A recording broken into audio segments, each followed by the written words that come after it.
Samdano ko ang usa ka 6 anyos nga batang babae human gi-hostage sa tulo ka inmates sa Bureau of Jail Management and Penology, Digos City kagahapong adlaw. Dugang detalye sa live report ni Kent Abrigana. Kent?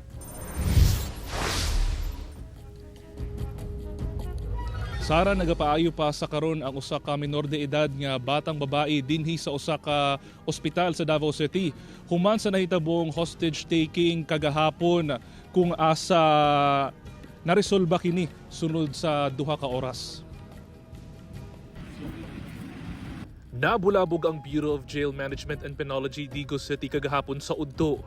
Human nga gi-hostage sa tulo ka mga PDLs nga dunay bitbit nga kutsilyo ang 2 ka minor de edad nga mga batang lalaki ug babae nga igura unta bibisita sa ilang kabanay nga PDL.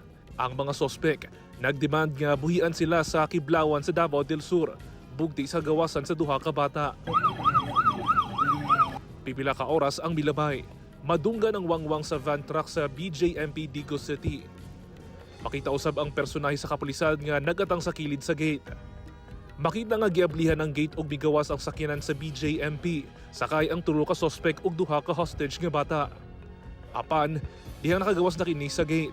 Puwersa nga gisulod sa mga personay sa kapulisan ang maong van.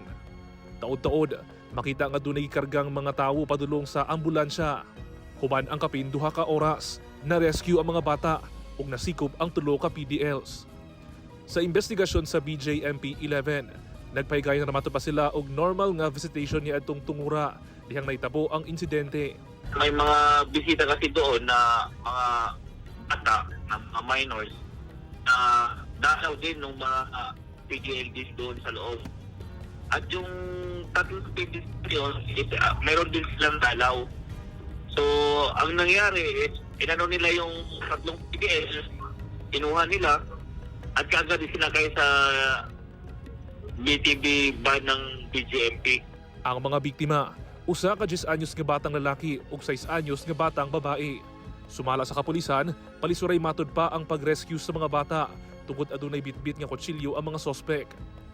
Swerte nga wala na kay agom usamad sa lawas ang 10 anyos nga batang lalaki.